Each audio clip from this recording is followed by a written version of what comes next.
Ahoy mateys, how you doing?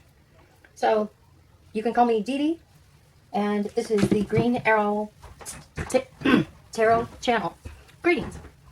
So today, I'm going through the, not this, oops, where'd I put it? It's on the other side.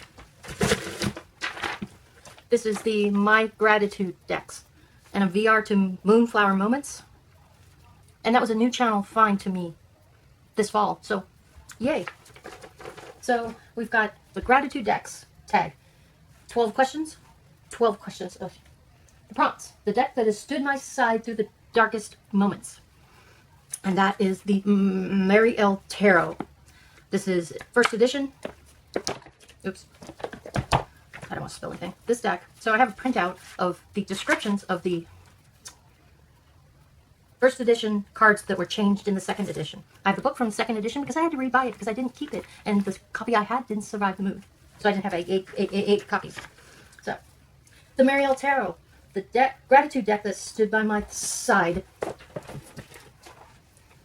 Tarot, the deck that told me the hardest truths. Angels and Ancestors, Kyle Gray, art by Lily Moses. This deck is borderless, and it is a hard worker for me. So that's the Angels and Ancestors, Oracle, Kyle Gray. The deck that told me the hardest truths. Third prompt, the deck that gave me the language for my feelings. The Good Tarot. The Good Tarot is a nurturing deck, but it does touch on feelings of loneliness and solitude. And this deck works for those moments where I need to identify how I'm feeling about something. The Good Tarot, deck that gave me the language for my feelings. 4, the deck that opened my eyes to what I could be. The Art of Love Tarot, art by Toni Carmine Salerno, creator Denise Jarvie. And this version I think is out of print, but it has been released as another deck, and you will recognize it. I have modified this deck. I've cut off borders. I also renamed it a couple times. We have different suits. We've got angels and stars there. We've got hearts and trees. And yeah, that's about it. You get the idea.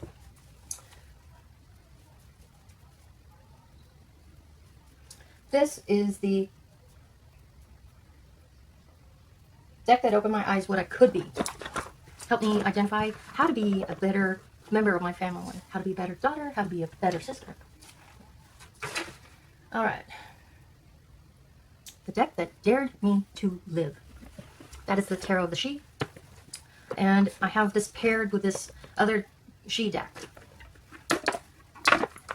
Which I don't, it's not really, it's a part sister deck, but it's image only deck. You really need the book to work through the system. And that is this deck. Tarot of the She. I have it's Elemento, different suit names, dreamers, dancers, and other. And also some name changes in the majors. So that is the deck that dared me to live.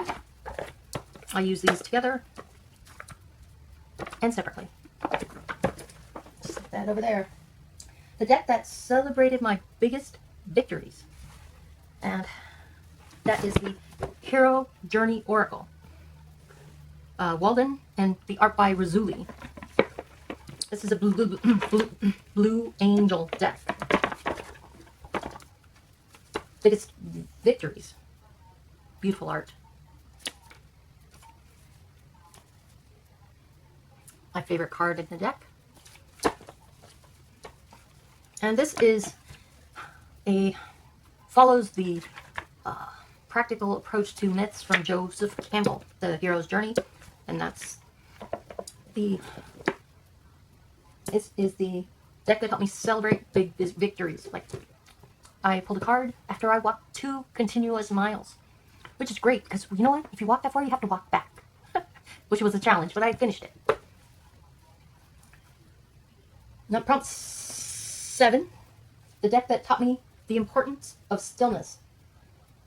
More questions than answers.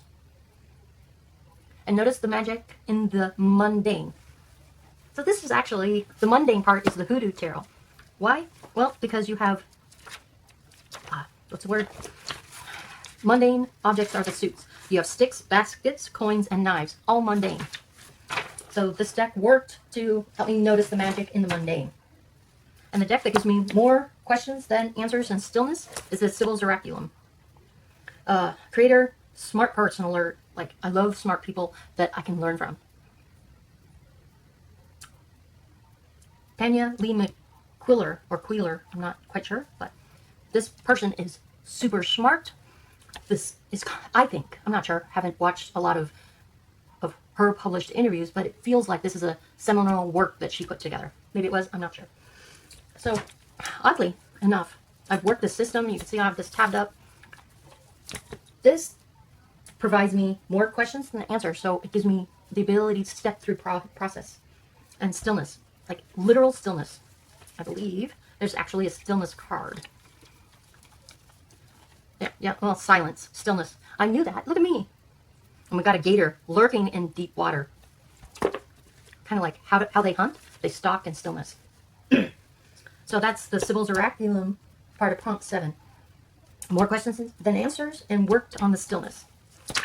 To date, I've journaled 55 pages in this deck. I've also doodled some.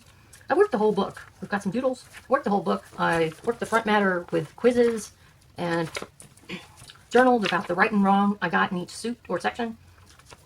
This is a deck that, 1, requires stillness while you work with it, and 2, the questions and answers gives you a place to journal and practical and invest your time. Excuse me.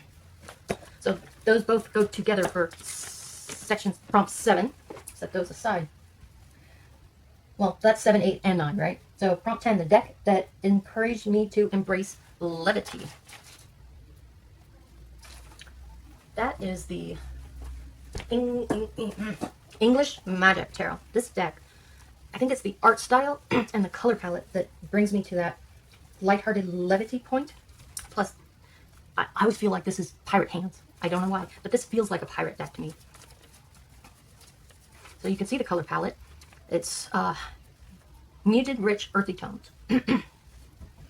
Instead of blue, you got teal, right? Instead of bright red, you got this brick color. Instead of bright yellow, you have this mustard color. So, like, you have the teal shades of, the brick shades of, the mustard shades of, a light blue for the moon. Excuse me. So this is my Embrace Levity deck. And I use it, the deck chips.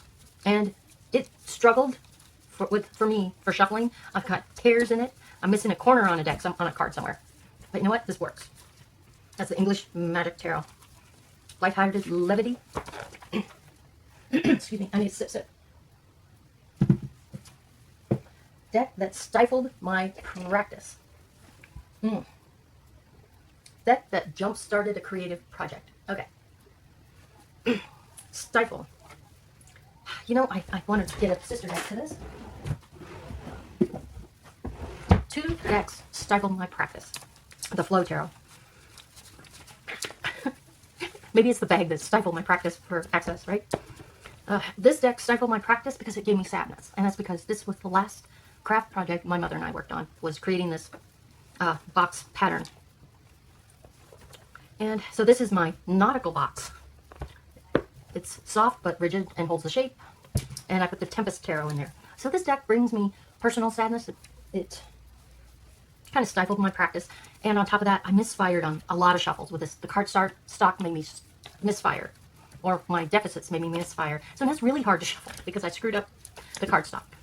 That's the Tempest. And the Flow Tarot, for years and years, I personally, as a Scorpio, was looking for a water-centric deck, right? Well, I finally came out with this one from Rachel Torda, 2022 Indie. And this one was an indie deck, 23 or 24, now it's mass market. I've considered getting the mass market one because the creator did write the guidebook for it, and because I ruined this cardstock. So these two are stifling a little bit, but this shuffle's so nice. And 10, the deck that jump-started a creative project. Almost every deck, right?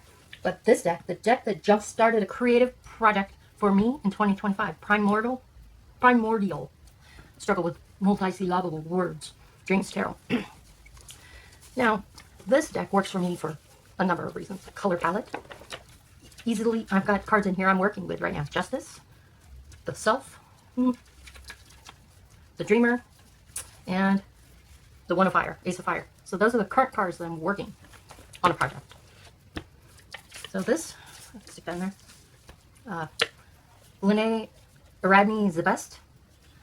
I kind of love this creator's pseudonym or whatever. This deck, for a number of reasons, works for me for creativity.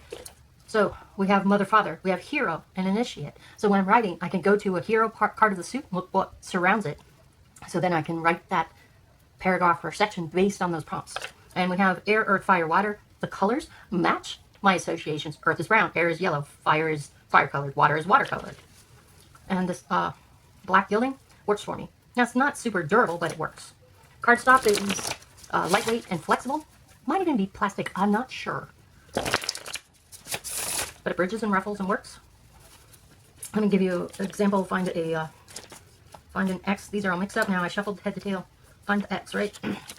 So I like this deck because it's got dots for, this is the 7.